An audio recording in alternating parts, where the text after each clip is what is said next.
Hello, everybody. Welcome back to the Inner Circle. We're going to talk about some incredible deals when it comes to Breguet watches today. I chose three watches that cannot possibly be more distinct from each other, just to showcase you the kinds of different kinds of pieces that you can get under this brand name, under this brand that has one of the most illustrious legacies in the world of horology, and also for you to realize just how certain contemporary developments can be a blessing in disguise for the collector. Now,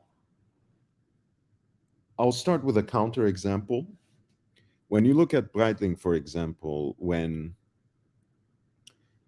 um, since it has been bought by this private investment group and installed Georges Kern as their CEO, they have been on the up and up. And that increase in market share, that upsurge in terms of sales, that uh, distinct mainstream recognition that Breitling once again gained in the eyes of watch enthusiasts after its fall from grace, perhaps in the 2010s, let's put it this way,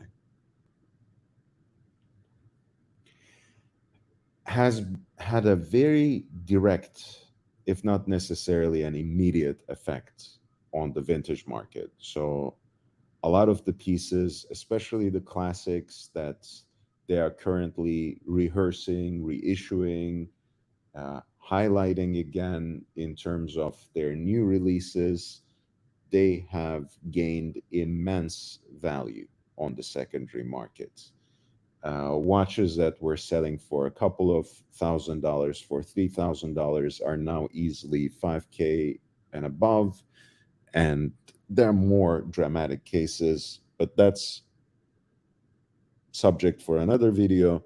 Let me focus on how things work in the other direction, perhaps, and how that can be a boon for a collector who wants to get a deal.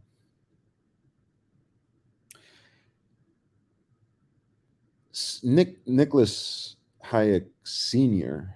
Acquired Breguet at around the turn of the century, basically as the crown jewel of his group. He was actually extremely enthusiastic about the brand.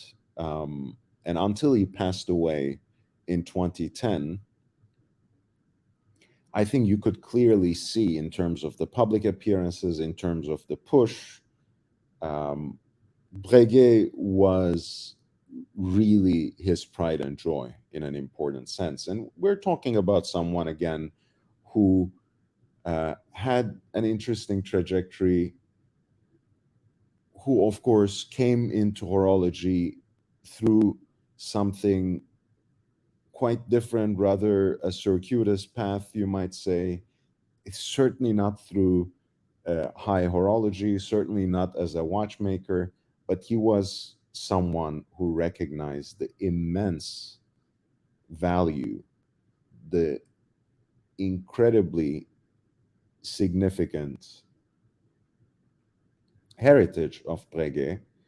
And after he passed away, I feel that Nick Hayek Jr., Mark Hayek, I think they have other priorities, probably Omega and Swatch, maybe to a certain extent Blancpain, but Breguet seems to have fallen by the wayside. And you don't even quite know what they are doing for the most part. If you check out some of their releases from the last few years, it's usually new dial colors, maybe new bracelets for the marine in precious metal. It's like minor things like that that ultimately strike me as uninspired, not very well thought out. There has been all this talk about them resurrecting the Type 20 line, but Type 20 is entirely discontinued now. The Type 21 and Type 22 are not even put in the window case when you go to the Breguet boutiques. I don't even know if they have them in stock or not. But anyway, so a lot of things seem to have fallen by the wayside. There seems to be very little direction in terms of the brand, and all they're doing is basically using Emmanuel Breguet as some sort of figurehead to still push that mystique around the brand without necessarily substantiating it by living up to who Abraham Louis Breguet was as a horological inventor, as a pioneer in so many ways of a lot of things that we take for granted today when it comes to watches. It's strange, but what you have to gain is, of course, a certain devaluation of the brand, which will be for all to see in these three examples that I'm showing. Now, this is the previous generation of the Breguet Marine, their luxury sports watch.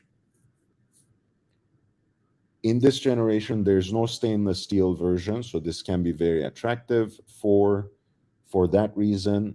It is certainly very attractive because it's an unpolished, worn, used but not abused version. It comes with the silvered guilloche dial with the big date at 6 o'clock. In so many ways, the previous generation, you might say, lives up to the Breguet ethos more than the most recent one, even though the current generation of the Breguet Marine is also an extremely attractive watch and a great luxury watch, but perhaps a little, um, it errs a little more on the side of being sporty and luxury and chic, rather than staying solidly Breguet, as is in so many ways the case here with this piece. These watches actually have beautiful matching stainless steel bracelets, which I'm sure you can acquire at a Breguet boutique for an arm and a leg. They also have rubber straps, which I think are the best fitting, and I'm sure that's also very overpriced, but probably slightly more reasonable to acquire at the Breguet boutique. This particular example just is the naked watch matched with a NATO strap, and you see the exhibition case back, which is a full gold rotor, taking after that wave slash vortex design at the center of the dial. Beautiful striping on the bridge plates of the movement. Just a fantastic watch, especially for the price.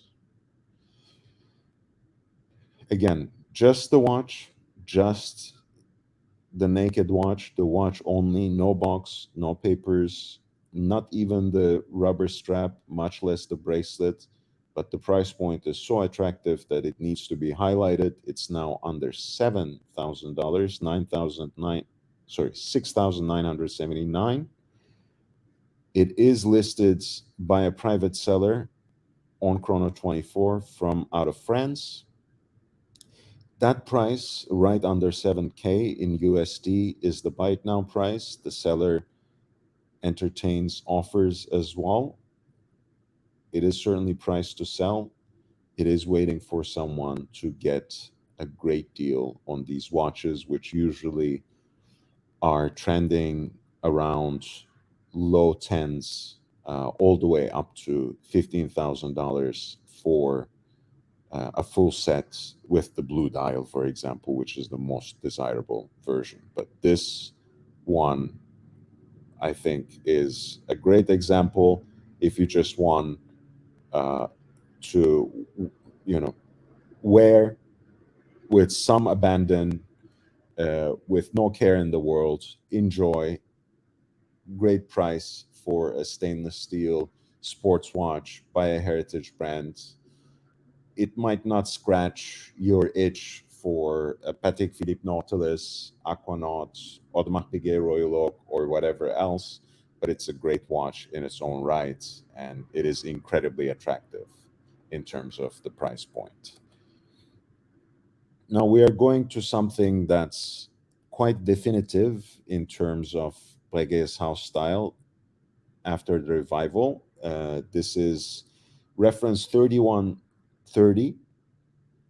It is one of the first watches that Daniel Roth designed for Breguet under the patronage of the Chomet brothers and the leadership also of François Baudet as the CEO. This is the example in white gold. It comes as a set with a presentation box as well as the original papers, a matching white gold déployant clasp, a solid case back, and the dial, of course, is an absolute beauty. Silvered, produced out of a gold blank, decorated uh, and cut by hand guilloche, and combines a beautifully asymmetric dial that implies some order within that chaos in terms of the placement of the moon phase indicator between 1 and 2 o'clock, the power reserve indicator at 10 and a half, and the pointer dates at 6 o'clock in an oversized subsidiary dial. You have the Roman numerals laid out on Breguet frosted track, the heat blued stainless steel hands. It basically looks like a heritage Breguet pocket watch adapted to be worn on the wrist. Beautiful round case with slightly extended lugs that have that teardrop shape. No great profile pictures, unfortunately, but you can see that fine fluting on the case band.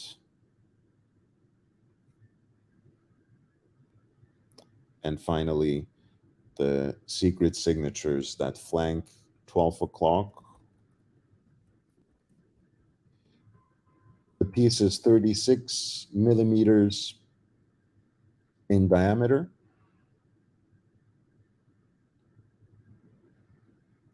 and at around 7.2 millimeter thickness. It is also a very chic, very sleek watch that I think is one of the best instantiations of classic dress watch. It's it's hard to beat in this category, and I actually like the fact that it is in white metal. You can find them around the same price range and even for cheaper in yellow gold as well, but I wanted to highlight this one in particular. It is listed on Chrono 24 by a professional dealer out of the United States for 15,590, but the dealer remains open to negotiation as well. So there's a chance you might get it for even cheaper. Now, just to have a little bit more variety, we're going now in the ascending order of complication. And we have a yellow gold watch in its original condition, maybe not unworn, but certainly absolutely pristine. This is a 3787 BA, yellow gold, classic Breguet perpetual calendar with a retrograde date, with a moon phase indicator, and with a leap year indicator as well. Once again, it has a traditional 36 millimeter case, which, pardon me, which wears, of course, slightly larger than that, thanks to those extended lugs.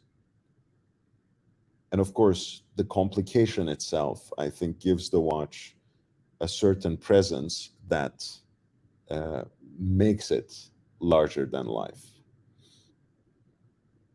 Traditional dress size, beautiful piece, in an almost untouched condition. All the elements of that classic design is there. You look at the case, you have the fine fluting on the case band, matched with teardrop lugs and a perfectly round uh, face that has a slim bezel. You have the silver dial that is produced out of a gold blank and cut by hand guilloche for decoration. Claude Paris at the center of the dial. For the retrograde dates, you have basically in the upper half of the dial a fan-like scale that faces downwards, and the date is indicated by a serpentine hand, which of course snaps back to 1 at the beginning of the month. The Breguet hands, along with that serpentine hand, are heat blued and made out of stainless steel. You have the plaque right above the hand stack and below 12 o'clock that is signed Breguet and inscribed with the movement number according to the classical tradition. You have flanking the hand stack the two apertures for the day of the week and the month. At 6 o'clock, you have the opening for the moon phase indicator. Between 1 and 2 o'clock, you have a window for the leap year indicator, which is 1, 2, 3, and a red dot for the leap year. The secret signatures for Breguet flank the 12 o'clock. The hour markers are Roman numerals laid on the Breguet frosted track, an absolute classic, very wearable, very distinguished as a dress watch, in stellar condition, matched with its original tank buckle in 18 karat yellow gold. And this is also a piece that has the exhibition case back with a full gold Breguet rotor for the self-winding perpetual calendar caliber. The rotor itself is decorated by a barleycorn guilloche motif.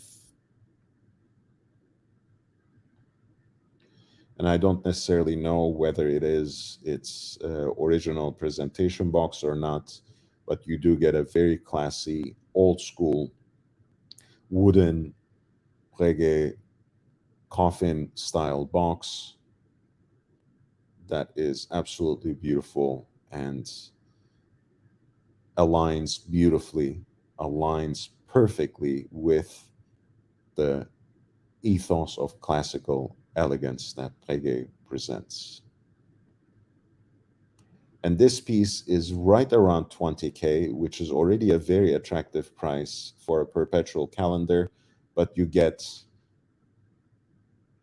a retrograde date and the Breguet name, which is worth, in my humble opinion, much more. But you can thank the Swatch Group for letting it go by the wayside so collectors like you and me can get these kinds of deals. This piece is listed by a professional dealer out of Italy for 20,495 in US dollars. That is the buy it now price, but there is the suggest the price option. So they remain open to negotiation. Feel free to send them an offer that doesn't go a cent above your established budget for this watch and try to see if you can get an even better deal. Thank you again for being with me. Thank you for your consistent support. I don't know what I would do without you. And I love talking watches with you. Please don't hesitate to send me any particular questions you have about these listings, about great deals on Breguet watches, any watch related question at all. You can reach me directly on Patreon. You can, of course, write an email to me at lordhellespont5 at gmail.com. That's lordhellespont v at gmail.com. And you can find me on Instagram as well at young.brando. Please stay in touch. I'm always at your service. I look forward to helping you with your next watch purchase. And if you need any recommendations, any suggestions in terms of reconfiguring your collection or starting a collection from scratch, maybe a sub collection, right? You have a resurgent interest in a brand or in a particular complication, I can help with all that. And also, as a special request, if you can, if you have any friends who are interested and whom I can help build their collections in this way, please feel free to refer them to me. I am trying to expand my community on YouTube, but I'm also trying to grow the Patreon in a particular way too. And any help you can give me for that is one, incredibly and profoundly appreciated on my part, but two, will return to you in terms of the quality and quantity of content because I have very specific plans of making this something of a full-time endeavor for myself in about a year. So the channel will benefit from it, the Patreon will benefit from it, and I will be forever grateful to you. Thank you for your help. Thank you for your viewership. Thank you for your support. I look forward to hearing from you. Take care.